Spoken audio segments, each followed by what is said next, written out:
Je vous fais maintenant la première présentation pour le cours d'analyse métallurgique chimique de base. Mon nom est Jean-François Blackburn, enseignant au département. Euh, Comme première capsule pour la première semaine, bien entendu, comme il est l'habitude, je vais vous faire une brève description du déroulement du cours. On va jeter un coup d'œil sur le plan d'études, à savoir les principaux objectifs, un survol du contenu théorique au niveau des laboratoires, la façon dont vous allez être évalué, les différentes règles à respecter, surtout dans le laboratoire, dans les laboratoires dédiés aux cours d'analyse métallurgique chimique de base. Donc, histoire de vous situer, de mettre en contexte un petit peu votre cours dans votre euh, processus de formation de 3 ans. C'est un cours qui, bien entendu, s'adresse à tous les étudiants du département, un cours de tronc commun.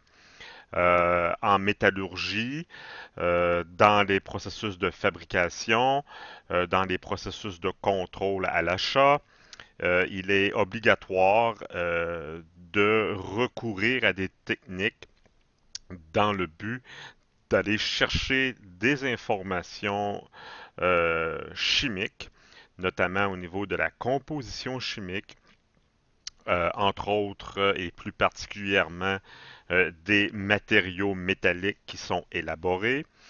Par exemple, lorsqu'une aciérie fabrique de l'acier, vous savez qu'il existe des dizaines et des dizaines d'aciers différents entre eux par leur composition chimique, par leur présence d'éléments d'alliage. Souvent, on va retrouver du chrome, du nickel, du manganèse, silicium, carbone, bien entendu. Donc, ce sont tous des éléments qu'on va ajouter dans le fer pour fabriquer les aciers.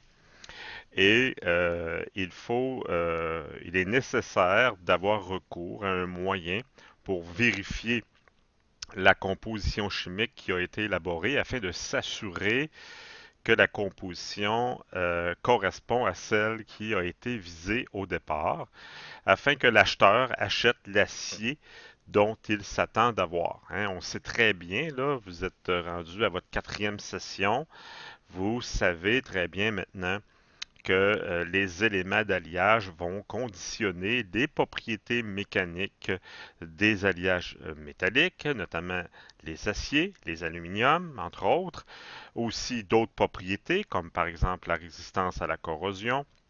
Donc, si on veut s'assurer qu'un acier puisse répondre aux exigences en service en termes de propriétés mécaniques, en termes de résistance à la corrosion, entre autres, bien, il est nécessaire de s'assurer, d'avoir la certitude que l'acier possède les bons éléments d'alliage dans les bonnes concentrations. Donc, c'est c'est obligatoire. Donc, les techniciens, ça fait partie de leurs connaissances, ça fait partie de vos compétences d'être capable d'utiliser et de comprendre les appareils qui nous permettent de mesurer la composition chimique des matériaux, mais pas uniquement des matériaux, on peut aussi devoir contrôler la composition chimique d'éléments utilisés dans des procédés. Là, je pense particulièrement, par exemple, dans les procédés de plaquage électrolytique ou d'anodisation, ou la chimie de l'électrolyte qui est en phase liquide, aqueuse. Par exemple, lorsqu'on fait du plaquage au nickel, du plaquage au zinc sur l'acier, ou dans d'autres situations de plaquage dit électrolytique, il est obligatoire de contrôler la chimie du bain de plaquage pour s'assurer du bon fonctionnement du procédé, de la bonne performance, mais aussi surtout de la qualité du plaquage, comme par exemple l'adhérence, la brillance, qui dépend particulièrement de la concentration de certains éléments dans l'électrolyte. Et c'est là que, par exemple, là, va rentrer en jeu des appareils comme l'absorption atomique. Et justement, parlant d'appareils, vous avez à l'écran présentement les quatre principaux, les quatre appareils que vous allez pouvoir utiliser, manipuler dans le cadre des activités de laboratoire qui vont s'étendre tout le long de la session à travers les semaines. Donc, il y a des périodes, deux périodes par semaine de dédiées aux différentes activités de laboratoire. Grosso modo, il va y avoir 5 laboratoires à effectuer durant la session. Et vous avez quatre des 5 laboratoires, 4 appareils relatifs à 5 des activités de laboratoire que vous voyez présentement à l'écran. Donc, et c'est certain que ces instruments-là sont construits, ils sont conçus à partir d'un certain niveau de technologie. Ce sont des appareils relativement très sophistiqués. Euh, qui sont avec les années de plus en plus simples à utiliser. Euh, donc l'informatique, surtout l'informatique et aussi quelques autres améliorations au niveau équipement, au niveau matériel de ces équipements-là. Donc avec les années, ça s'est amélioré et dans le but aussi d'assurer une fiabilité de l'analyse. Ces appareils-là sont rendus relativement faciles à utiliser afin d'augmenter les chances d'avoir une analyse qui est dite représentative et fiable. Si j'énumère rapidement les 4 appareils que vous voyez ici, en commençant par celui qui est complètement à gauche, qui est identifié comme étant le spectromidex, c'est l'appareil que nous avons au département, un appareil à fluorescence X, dont l'objectif est de faire une analyse chimique, tout simplement, sur un alliage métallique, en utilisant le phénomène en physique des ondes, en physique des particules, un phénomène qui s'appelle la fluorescence X. Donc là, je n'entre pas tout immédiatement dans les détails. Là, je prendrai le temps en temps et lieu de vous expliquer le phénomène de fluorescence X, qui est le sur lequel repose euh, cet appareil-là que vous voyez complètement à gauche. Ce qui est pratique avec cet appareil-là, soit dit en passant, c'est que il permet de faire d'autres applications qui ne sont pas en lien avec la composition chimique, comme par exemple analyser des épaisseurs de dépôt. Comme par exemple un dépôt de nickel sur l'acier ou de chrome, on peut arriver à évaluer de manière assez précise l'épaisseur d'un dépôt sur un métal de base. On peut aussi mesurer l'épaisseur d'une couche anodisée, par exemple, sur l'aluminium.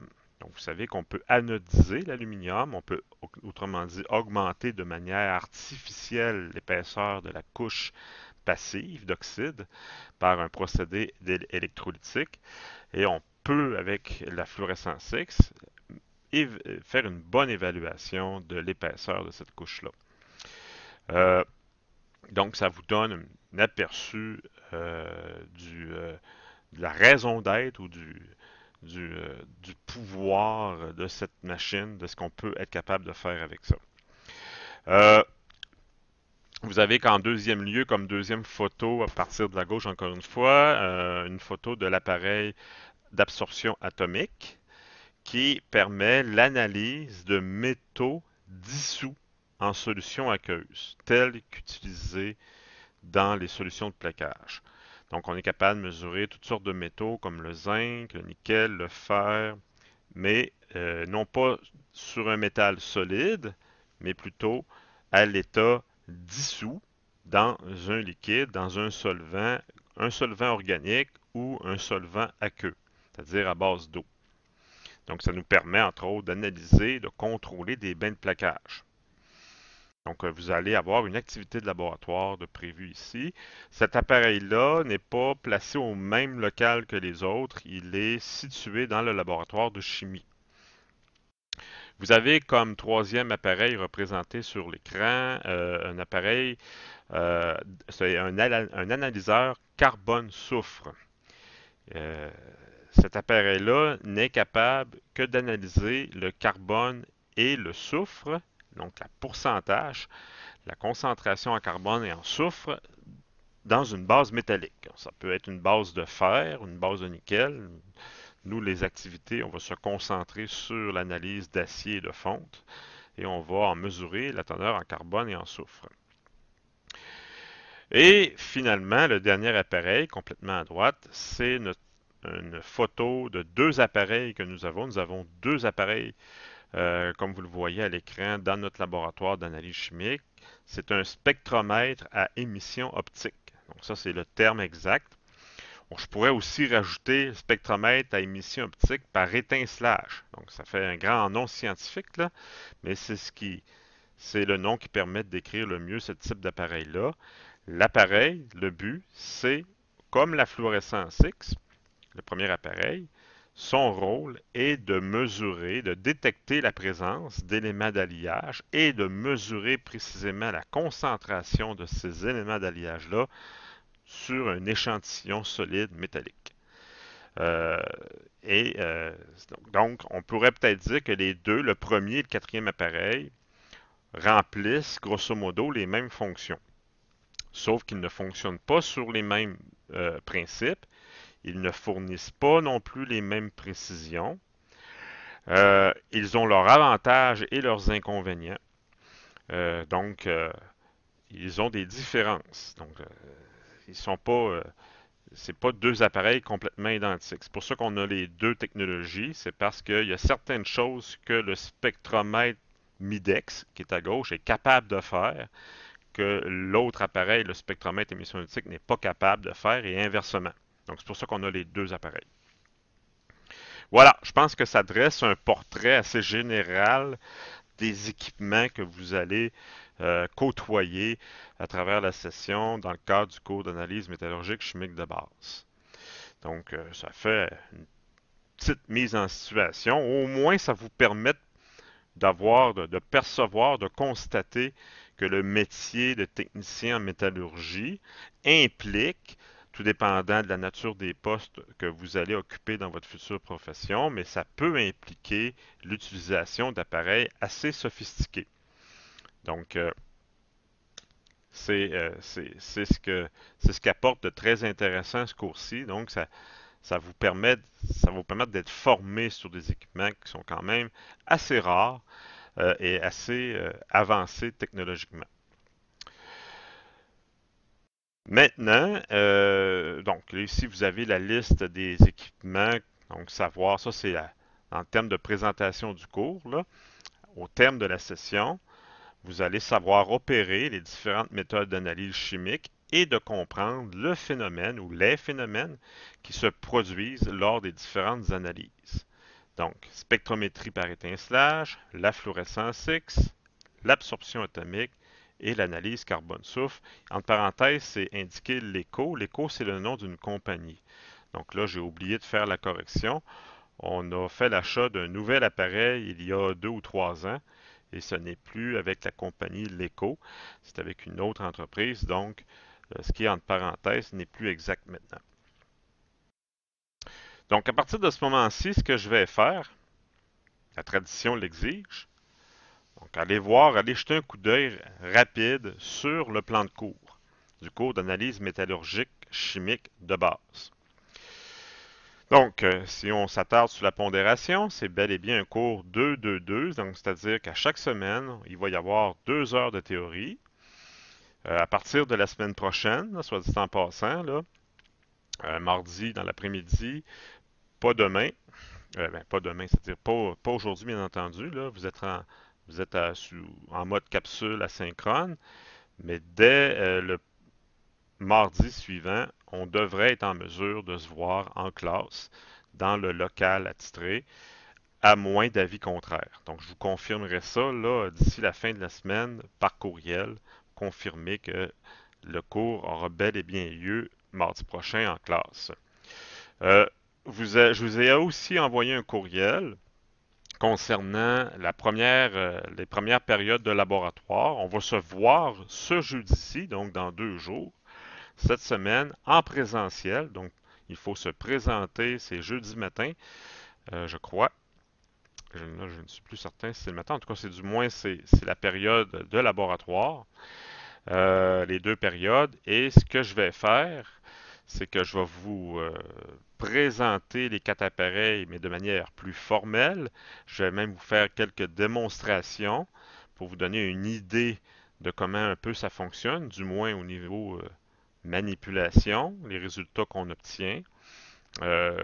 En profiter pour aussi faire les équipes de laboratoire qui devront être fixées pour jeudi parce que vous allez faire les laboratoires en équipe. On va aussi confirmer l'horaire des laboratoires. Je vais vous attitrer des numéros d'équipe. On va voir un petit peu plus tard, là. Et puis, donner certains détails quant aux modalités, la façon de faire pendant le laboratoire, les règles de sécurité. Moi, je préfère faire cette section-là en présentiel. Ça va vous permettre d'avoir une vue d'ensemble du fonctionnement des appareils. Euh, Ça va vous aider un petit peu quand viendra le temps de faire les laboratoires. Donc, mais pour l'instant, on va compléter le plan de cours pour la capsule. Donc 2, 2, 2, donc 2 heures de théorie, 2 heures de lab. Et le troisième 2, ben, je vous rappelle que ça veut dire le nombre d'heures d'études consacrées par semaine au cours en question. Donc ici, là, vous notez que c'est marqué plan de cours non officiel, là, mais il est officiel, le plan de cours que vous avez. Les compétences, ça, je passe ça vite, mais par contre, ça pourrait être intéressant de lire la place du cours dans le programme. Donc, il se donne à la quatrième session, comme vous le savez. Ça va vous permettre de connaître le fonctionnement des outils d'analyse chimique en abordant, pas en absorbant, mais en abordant les principes physiques qui y sont impliqués. Donc, c'est sûr que dans le cours, au début, les premières heures de théorie, là, je vais faire des rappels sur ce que vous avez vu dans votre cours de physique en rapport avec la physique des ondes. Ce qu'il faut savoir, c'est que les appareils d'analyse que je vous ai présentés, ils fonctionnent tous en exploitant des phénomènes, des comportements ondulatoires des ondes électromagnétiques. Donc, il va falloir faire un petit retour sur certains phénomènes, certains comportements au niveau des ondes électromagnétiques pour comprendre un petit peu le principe de fonctionnement. D'autre part, l'étudiant a l'occasion de déterminer la composition chimique de différents échantillons métalliques. Donc, c'est ça le but du laboratoire, en arriver à obtenir une évaluation de la composition chimique réelle des échantillons que je vais mettre à votre disposition. À l'aide des appareils d'analyse, en ayant recours aux méthodes proposées pour garantir des résultats représentatifs. Donc ça, c'est très important, le caractère représentatif, c'est-à-dire que on veut que l'appareil nous donne la vraie composition, celle qui est la plus proche de ce qui est réellement dans l'échantillon. Et là, ça demande, pour en arriver, ça demande non seulement l'utilisation et l'analyse en tant que telle, mais ça demande aussi des processus de calibration et de vérification, avec, par exemple, des standards. L'enseignant s'attend à ce que l'élève participe activement aux activités prévues dans ce cours. Donc, vous allez être actif, vous allez faire les laboratoires de manière à lui permettre d'acquérir les connaissances et les pratiques à un niveau acceptable en regard des critères d'évaluation établis. Donc, vous allez être évalué sur vos activités de lab par les résultats obtenus puis par un rapport de lab. Ici, vous avez les compétences que je... C'est un petit peu trop administratif, là. Je passe les compétences. Ensuite, vous avez un petit peu plus tard l'organisation du cours. Donc, vous voyez, là, au début, là, pendant 5 périodes environ, là, on va faire un retour euh, sur des notions théoriques en rapport avec le comportement ondulatoire, la nature de la lumière, le spectre électromagnétique, réflexion, réfraction, ondes sinusoïdales progressives, superposition des ondes, interférence et diffraction, et le modèle atomique de Bohr. Ça ne concerne pas directement le modèle atomique de Bohr, c'est la construction de l'atome, mais on va apprendre dans le cours qu'il y a un lien entre le modèle atomique de Bohr et la lumière émise par les éléments qui sont à la base de la plupart des systèmes d'analyse qu'on va utiliser. Et là, il y a d'autres éléments. Là, je je vous laisserai le soin de lire ça par vous autres mêmes parce qu'on s'en va un petit peu trop dans les détails. Donc, pour chaque type d'appareil, il y a une section. Là, il y a le spectromètre, une section concernant l'analyseur carbone-soufre, une autre section concernant la fluorescence X et une dernière section concernant l'absorption atomique. Ah oui, puis on va faire aussi, dans le cours, on va faire aussi une petite activité pour laquelle on n'aura pas recours à un équipement, l'un des quatre équipements que je vous ai présentés. On va tout simplement faire une petite activité de titration très très classique en chimie pour analyser un bain de plaquage au nickel. Donc, c'est une des seules occasions là, dans votre formation où vous aurez à faire une titration euh, concrètement là, pour l'analyse d'un bain au nickel. Il y a quelques années, cette activité-là se faisait dans le cadre d'un autre cours au département. Donc, on le faisait au cours de finition des métaux. Maintenant, on a jugé que c'était peut-être plus opportun de le faire dans ce cours-ci parce que c'est quand même un cours d'analyse, analyse chimique. Donc, c'est l'occasion parfaite, ce cours-ci, pour faire une petite activité de titration qui ne sera pas très très longue, là, en peine deux périodes, pour faire une activité de titration afin de vous familiariser avec euh, la méthode. Voilà. Donc, au niveau de l'orientation pédagogique, exposé magistral, donc c'est-à-dire l'orientation pédagogique, c'est de quelle façon vos connaissances vont vous être communiquées, donc exposé magistral. Vous allez acquérir des connaissances à travers les laboratoires, vous allez parfaire vos connaissances à travers la rédaction de quelques rapports, des démonstrations. J'utilise beaucoup le vidéo, les animations pour vous permettre de mieux saisir certains concepts, surtout au niveau théorique. Recherche bibliographique et Internet dans le cadre de la rédaction de vos rapports qui peut être utile à faire. Maintenant, la façon dont vous allez être évalué. Donc, de quelle façon les notes vont être réparties. Les activités de laboratoire, il y en a 5. Euh, une pour chacune des 4 appareils, 4 méthodes, plus celle avec, comme je vous disais tout à l'heure, une activité concernant l'analyse de bain de plaquage au nickel. Donc, ça fait 5 petits rapports à faire. Je donnerai plus de détails plus tard sur le contenu des rapports. Donc, on évalue les activités de laboratoire pour une trentaine de périodes, là, parce que c'est un cours de 60 périodes par semaine. Donc, on avait dit que c'était un 2-2, donc 30 périodes au total pour les activités de laboratoire. Et dans l'ensemble, les 5 rapports vont valoir pour 35%. La note n'est pas répartie tout à fait égale. Vous seriez en mesure de le constater dans le Léa, mais vous avez au total 35%. Vous allez avoir aussi 2 examens partiels théoriques. Et là, je suis en train de lire ça, puis là, je suis en train de me dire que j'ai oublié de retenir les dates. Les dates sont déjà fixées. Ils sont dans le Léa. Donc, vous irez aller voir. De toute manière, je pourrais peut-être y aller tout de suite. Non, je ne suis pas capable. Donc, les dates d'examen sont déjà inscrites et indiquées dans le Léa, les 2 partiels. Donc, deux examens partiels théoriques, comptant pour, au total, 25%. Donc, on pourrait les répartir également à 12,5% chaque.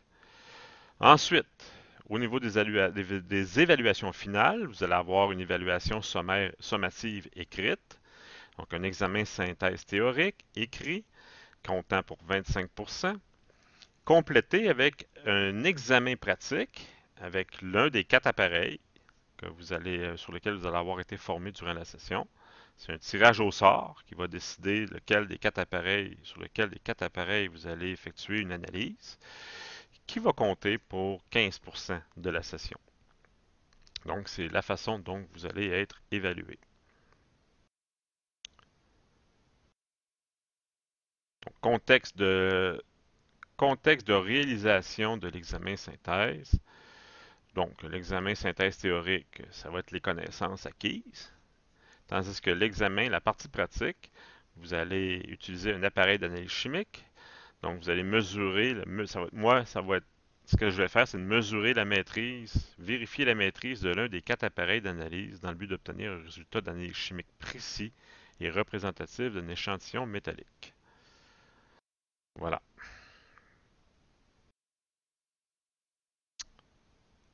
Donc, la période d'évaluation synthèse, elle n'est pas encore fixée. Au niveau des règlements, ben, elle s'applique, bien entendu. Donc, je vous laisse le soin de relire les règlements. C'est un petit peu quelque chose qui est un peu plate à faire pour moi, là, parce que c'est toujours la même chose. Donc, la façon dont le français est corrigé, 10% de français dans le rapport, les jours de retard sur la remise des travaux, des rapports. Donc, vous allez avoir 2 semaines pour remettre chacun de vos rapports de laboratoire. Donc, 2 semaines après la fin des laboratoires.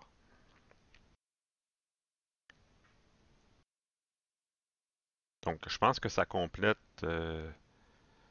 la vue du plan de cours. Voilà. Maintenant, je vais tout simplement compléter la première capsule d'introduction avec... donc ici, vous avez un résumé de vos évaluations. Donc, la théorie, présentation globale des différentes techniques, révision des notions d'optique connues. Donc, on va voir si on va faire ça dès le départ. Euh, on va voir au niveau théorique, après ça, je vais commencer sur les principes de fonctionnement du spectromètre à émission optique par étincelage. Après ça, il va y avoir un premier examen partiel, l'intra 1. Ensuite, on va voir la théorie derrière le principe de fonctionnement de l'analyseur carbone-soufre. Ensuite, on va voir la théorie concernant l'utilisation de la fluorescence X. Et après ça, il va y avoir le deuxième partiel qui va être dans le courant du mois d'avril. Celui-là, j'ai pas encore. Excusez-moi, j'ai oublié d'indiquer les dates, mais ils sont dans le Léa. Et ensuite, après l'intra numéro 2, il va y avoir la théorie sur l'absorption atomique. Et il va y avoir peut-être probablement une semaine de consacrée à de la révision. Et ensuite, il va y avoir les examens finaux. Donc, ce que je vous présente ici, c'est la façon dont les labs vont se dérouler. Donc, bien entendu, ce qui est important de se rendre compte, c'est qu'on a seulement un fluorescence X, on a seulement une absorption atomique, on a seulement un analyseur carbone-soufre, mais on a deux spectraux. Bon, fait que là, ça force à me faire quoi, ça, au niveau pédagogique, au niveau de la façon d'enseigner? Ben, ça me force à faire des rotations au niveau des laboratoires.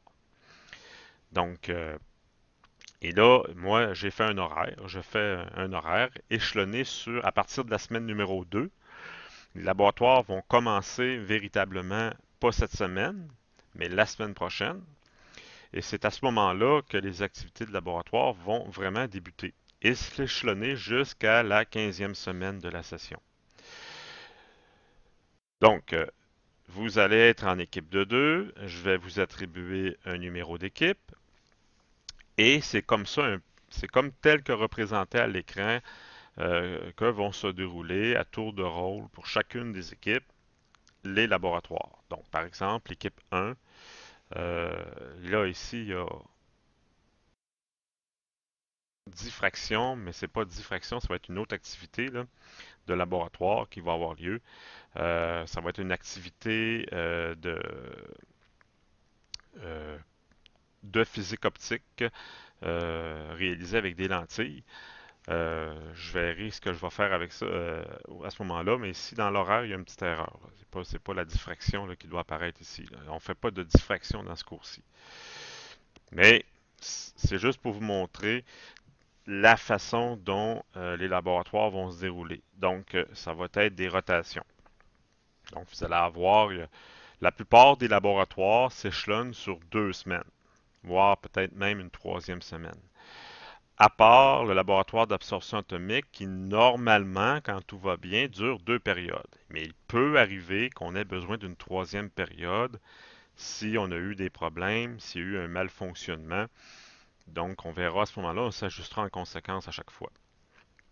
Mais moi, j'ai déjà bâti un horaire. C'est pas celle exactement qui est représentée à l'écran, mais il y a déjà un horaire de prévu pour chacun des numéros d'équipe. Donc, tout ce qui reste à faire jeudi prochain, il faudra déjà là, pour jeudi, euh, vous avoir déterminé les équipes de deux personnes, de sorte à ce que vous sachiez quelques jours à l'avance, pour jeudi de la semaine suivante, quel laboratoire vous allez faire afin d'effectuer la lecture du plan de laboratoire la veille.